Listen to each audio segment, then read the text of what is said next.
Assalamualaikum warahmatullahi wabarakatuh. Good morning. My name is Ferdi Yuliantoro from Public Administration. Before I start to give a speech today, I would like to invite you to say thanks to our Subhanahu wa Ta'ala who has given each of us mercy and blessing.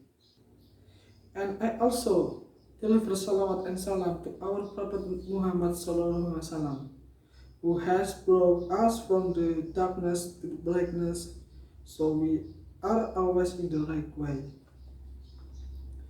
Ladies and gentlemen, it will be great honor for me to stand right here at the stage in front of you to give a speech about education by the title Education in Our Motherland. The honorable audience, Indonesia is a great country. Who do I say that? Because Indonesia has so many natural resources that can be used. Indonesia also has so many beautiful places that can mesmerize people. It is so beautiful to live here peacefully with different culture, language, and religions. I am proud to be an Indonesian. Do you ever think, why are there still many people who live in poverty in this country? The only answer to this question is because our human resources are still lacking in the term of education. If you ever heard about the news of our international education rank, you would be surprised.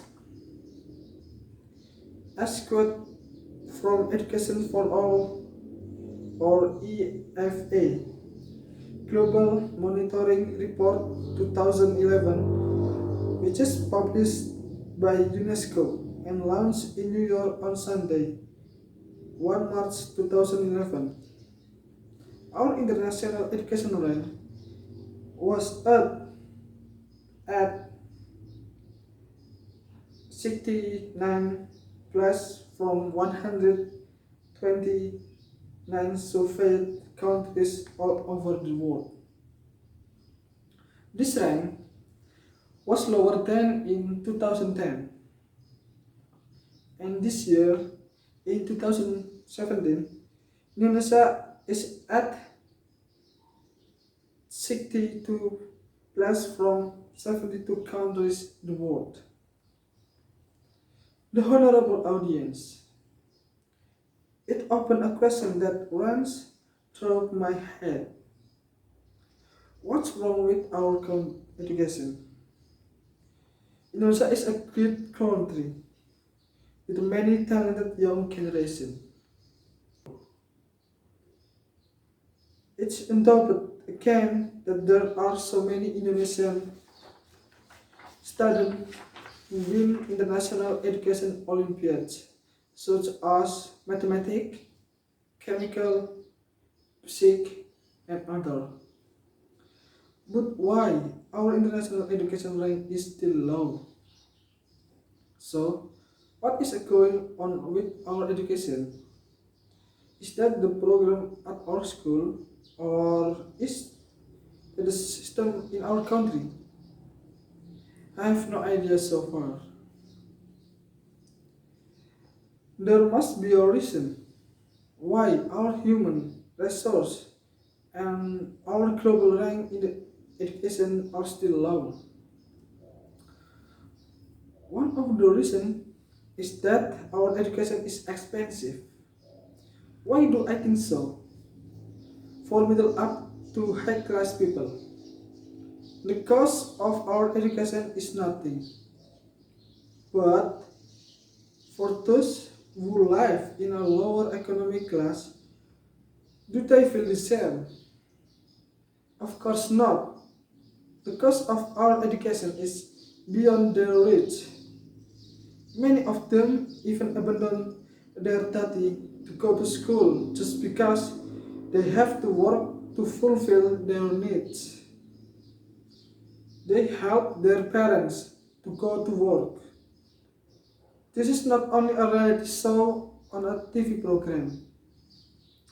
This is a real, and this is happening in our country. Our government has made a policy recently to overcome the problem in our education. The policy is increasing the national education budget up to 20% from APBN. This budget, later on, is used to make education is feasible for low economic class society, to improve teachers' quality with a program which well known as certification, and to provide school facilities such as the library, classroom, laboratory, and sport hall. How far has the program solved the problem? Let's wait and see in 2018. We hope the policy that the government has been made, it will make our educational quality better. Of course, as a student, we don't just sit down and relax without doing something. Good or bad, the quality of education of our country also depends on us, my friend. If we want to change our educational paradigm, let's begin with improving our achievement in studying hard for the sake of our education. It's not tomorrow, it's about today, right now, right here.